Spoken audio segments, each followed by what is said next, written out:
तो आप सभी को मेरा नमस्कार। मेरी कविता का शीर्षक है 21वीं सदी तथा पाश्चात्य संस्कृति का प्रभाव।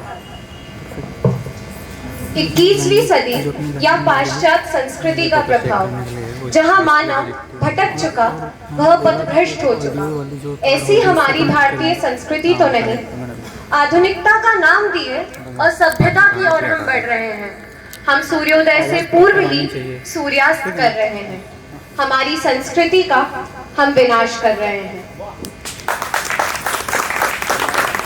कहानियों में, ग्रंथों में, पुराणों में अलग भारत मैंने देखा था, सुना था, किंतु वह बात तो अब दिखाई नहीं देती। राम राज्य की बात सुनी थी, किंतु यहाँ सच्चाई दिखाई नहीं देती। मन में दया भाव नहीं, निर्दयी हो रहा है अब हर मानुष। मन में दया भाव नहीं, निर्दयी हो रहा है अब हर मानुष। राजा श्री सी करुणा मन में नहीं। मनुष्यता में मानवता कहो या मानवता में ही अब मनुष्यता नहीं। 21वीं सदी में एक दूर किसी गांव में चारपाई पे लेटे पिता अपने पुत्र को पुकार रहे हैं। वे प्रतीक्षा कर रहे हैं कि उनका पुत्र आएगा और जैसे बचपन में उन्होंने पुत्र को संभाला, बुढ़ापे में वो सहारा बनेगा, साथ निभाएगा। किंतु अब उन माता पिता की वात्सल्यता अपनी संतान को गदगद नहीं करती। नहीं करो इंतजार, नहीं करो इंतजार, नहीं आएगा कुमार, क्योंकि नहीं है वह श्रवण कुमार। 21वीं सदी के सभ्य होते समाज की ये शर्मनाक तस्वीर तो देखिए। वस्त्रों के आधार पर मनुष्य की पहचान करे, वस्त्रों के आधार पर मनुष्य की पहचान करे। फटे वस्त्र जो धारण करे उसका भी ये समाज सम्मान करे।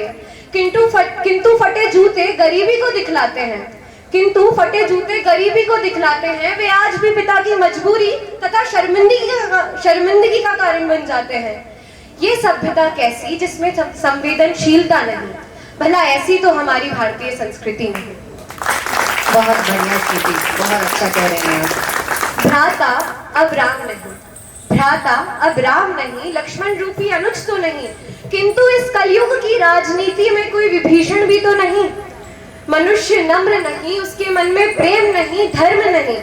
भला ऐसी तो कोई संस्कृति नहीं। हम देखते हैं कि राजनीति में जो नेतृत्व करने वाले होते हैं, जो नेता होते हैं, वो बड़े बड़े कथन कहते हैं, बड़े बड़े वादे करते हैं कि वे देश का ऐसे कल्याण करेंगे, वो करेंगे, पर वो बस वादे ही करके रह जाते हैं। तो कहना चाहूंगी कि किंतु अब मात्र बातों से मतलब सड़ता नहीं, नेतृत्व करने वालों के ऊपर हमें निर्भर नहीं रहना चाहिए। तो किंतु मात्र बातों से मतलब अब सड़ता नहीं।